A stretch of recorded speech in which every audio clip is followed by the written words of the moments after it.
Sinagot ng DSWD ang pahayag ni Vice Presidente Sara Duterte na pinopolitika umano ang pag-endorso ng opisina niya sa mga humihingi ng ayuda.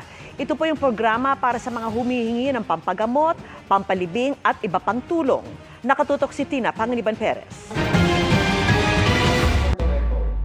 Special mention kahapon ni Vice President Sara Duterte ang AICS o Assistance to Individuals in Crisis Situations ng DSWD.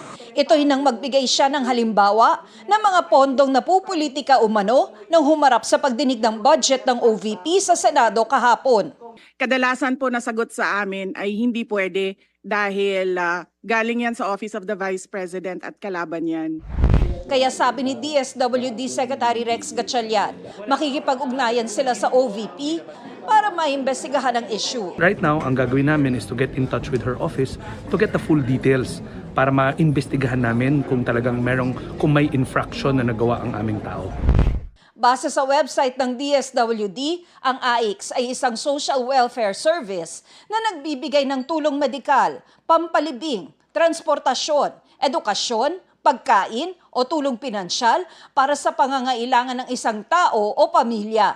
Whether may referral, walang referral, basta nangangailangan at tumungtong sa aming tanggapan, tutulungan natin yun.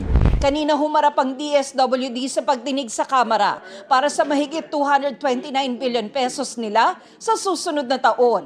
Iniulat ng DSWD na sa 4-piece program, nabayaran na nila ng 5 billion pesos ang mga benepisaryong maling natanggal sa listahan. At hinahanap daw nila ang 150,000 pang nasa listahan noon pero biglang nabura. Iniulat din ng DSWD na mula noong nakaraang taon, 5,000 pamilya at individual na naninirahan sa lansangan ang natulungan na nila sa pamamagitan ng Oplan Pag-abot. Mahigit 2,500 sa kanila ang naiuwi na sa kanilang mga probinsya ng may economic grant na reintegrate o naibalik na sa lipunan at nadala na sa DSWD care facilities kasama sa isang dating POGO hub.